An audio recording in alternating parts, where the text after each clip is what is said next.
Tinagurian siyang most hated woman in America dahil sa nangyari sa kanyang less than 3 years old na anak. Manggigigil talaga kayo sa inang to. At ito ang kaso ni Casey Marie Anthony. Ito si Kaylee Marie Anthony, ipinanganak noong August 9, 2005 ng kanyang inang si Casey Marie Anthony na ipinanganak naman noong March 19, 1986. Nakatira ang mag-inang ito sa parents ni Casey na sina Cindy and George Anthony.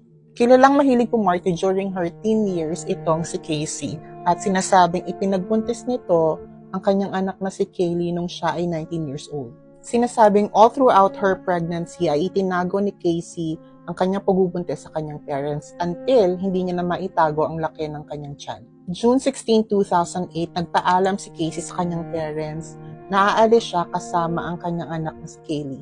Dala niya daw ang batang si Kaylee dahil iaabot niya ito sa nanny nito na si Zenaida Zani Fernandez Gonzalez. At iyon na ang huling araw na makikita nila Cindy and George ang kanilang apo na buhay. Ang dami sa inyo nagtatanong sa last video ko kung ano yung pangkilay na ginagamit ko. Ilalagay ko na lang sa caption yung lahat ng product na ginamit ko sa video na to. Kinabukasan naman, nagsabi itong si Casey sa kanyang inang si Cindy na magta-travel daw sila si Casey, Kaylee, and si Zenaida or si Zani papuntang Tampa for a work trip. 30 days, may bagong concealer pala ako. May bagong launch na product ng Naturalite, yung concealers nila. And gusto ko siyang gamitin today as my base kasi gusto ko i-test. I will use Yakan as my eyeshadow base. 30 days after umalis nila Casey and Kaylee, nakatanggap ng tawag ang parents ni Casey na na-tow daw ang car na dinadrive ni Casey sa isang abandonadong lugar. Parang mali yun ang sabi ko. Basta inabandona yung car sa isang lugar. Alam niyo na yun. At nang puntahan ni George, yung ama ni Casey, yung kotse, napansin daw nito at ng tow yard manager ang masangsang na amoy na nanggagaling sa trunk ng kotse nila. At ang paniniwala nila ay amoy yon ng nabubulok na bangkay. Sabi nga nila may distinct daw na amoy yung bangkay ng tao. Hindi mo siya mapapagkamalang amoy ng nabubulok na bangkay ng hayop. And that same day, tumawag sa 911 ang lola ni Kaylee. Ang sabi niya ay amoy bangkay ang trunk ng kanilang kotse. At sinabi rin nito na magta-31 days na nilang hindi nakikita ang kanilang apo. During investigation, tinanong si Casey kung nasaan ang kanyang anak na si Kaylee at ang sabi niya ay nandun daw ito sa kanyang nanny na si Zani. At kinlaim din ni Casey na kinidnap ni Zani ang kanyang anak na si Kaylee. At nung puntahan naman ng mga investigador ang bahay nitong si Zani, sinasabing abandonado na ang bahay na yon for more than 140 days. At nung tanongin naman si Casey kung bakit niya naman pinagkatiwala dito kay Zani ang kanyang anak na si Kaylee, ang sabi niya dahil nagtatrabaho daw siya, kailangan niya na mag-aalaga sa kanyang anak. So nung nag-ask yung mga investigador, nasamahan sila sa pinagtatrabahuan ni Casey. Sinamahan naman sila ni Casey.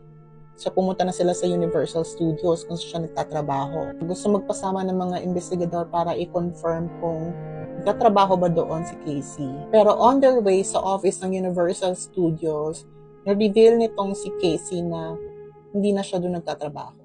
And kinonfirm pa ng opisina ng dati pinagtatrabahuhan nitong si Casey na more than 3 years or magti 3 years nang hindi pumapasok dun si Casey simula na mag-maternity leave ito. Dahil sa pagsisinungaling ni Casey ay inaresto siya. July 29, 2008, inoferan siya ng limited immunity deal para mahanap ang kanyang anak or magbigay siya ng lead para mahanap si Kaylee. Pero hindi niya tinanggap yung offer na yon, yung deal na yon dahil nag-expire din yon noong September 8, 2008. December 11, 2008, may natagpo ang bungo ng bata na may duct tape nakapalibot sa parting ito ng bungo. Nakadikit din sa duct tape ang natitirang buhok sa bungo. Sa loob ng sumunod na 4 na araw ay marami pang kalansay ang na-recover malapit sa lugar kung saan unang nakita ang bungo ng bata. December 19, 2008, na-confirm through medical examination na ang bungo at mga kalansay na natagpuan ay sa batang si Kaylee. At tuluyan na nga sinampahan ng kaso si Casey. Sinampahan siya ng mga kasong first-degree murder, aggravated child abuse, aggravated manslaughter of a child, at 4 counts ng providing false information to the police. In fairness, as a base, ganda. At sa lahat ng mga kasong yon, ang plea ni Casey ay hindi daw siya guilty. April 13, 2009, in-announce ng team ng prosecutors na kinoconsider nila ang death penalty para sa parusa kay Casey. Parang kulang sa putok tong blush ko. Wait. From this, gamitin ko tong isa. Lately, ito talaga yung favorite kong blush kasi very long-lasting. These ones are from Strokes. Super long-lasting nitong blush na to. I swear. Diba? Opak. Yan. As brightener naman, ito uling bago ng natural. Konti lang. Nagsimula yung trial sa mga kaso ni Casey noong May 24, 2011. Ayon sa mga prosecutors, ay mukhang ginamitan o pinaamoy ng chloroform ang batang si Kaylee bago ito nilagyan ng duct tape. Ayon naman sa defense team ay nalaglag daw sa kanilang pool si Kaylee noong June 16, 2008. At tinulungan daw si Casey ng kanyang amang si George. Ginawa daw yon ni George para pagtakpan ang pagkalunod ni Kaylee dahil maaaring humarap sa kasong child neglect ang kanyang anak na si Casey. Ayon pa sa defense team, naging nonchalant daw ang reaction ni Casey all throughout dahil daw yon o resulta daw yon ng pang-aabusong dinanas niya sa kamay ng kanyang ama. At one point, sinasabing nag-attempt itong ama ni Casey na wakasan ng kanyang sariling buhay at yun daw ay dahil sa guilt. Pero wala sa mga claim na yon ang napatunayan sa loob ng korte. Lumabas din sa investigation na may nakitang searches sa computer nitong si Casey na nag-search ito about chloroform. Yung sinasabing substance na posibleng ginamit kay Kaylee para mawalan ito ng malay bago ito lagyan ng duct tape sa bibig. Umabot ng 400 pieces of evidence ang piresenta sa korte. Pero guess what? July 5, 2011, ang verdict ng korte, not guilty si Casey. Hindi daw ito guilty sa mga kasong first-degree murder, aggravated child abuse, aggravated manslaughter of a child, at guilty lang daw si Casey sa 4 counts ng pagsisinungaling sa mga pulis. Which doesn't make sense to me kasi kung wala kang kinalaman sa pagkamatay ng anak mo, bakit ka magsisinungaling sa mga pulis?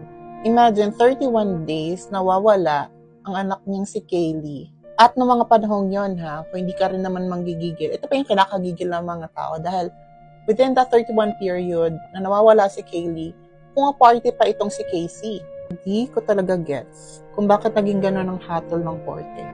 Nakakaloka. Obviously, yung parusang tatanggapin itong si Casey ay para sa 4 counts ng pagsisinungaling sa mga pulis. At dahil nakapag-serve na daw itong si Casey ng more than 1,000 days sa loob ng kulungan simula nung October 2008, napalaya din si Casey noong July 17, 2011, less than 2 weeks after ng kanyang sentensya. Gets nyo na ba kung bakit most hated woman siya sa US? Pero sinasabing ang main reason kung bakit hindi na-convict si Casey sa pagkamatay ng kanyang anak ay dahil hindi natagpuan ng kanyang DNA sa katawan ng kanyang anak na si Kaylee. Pero sa tingin nyo, tama lang ba ang naging hatol ng korte kay Casey? Lagay nyo sa comment section. Ingat!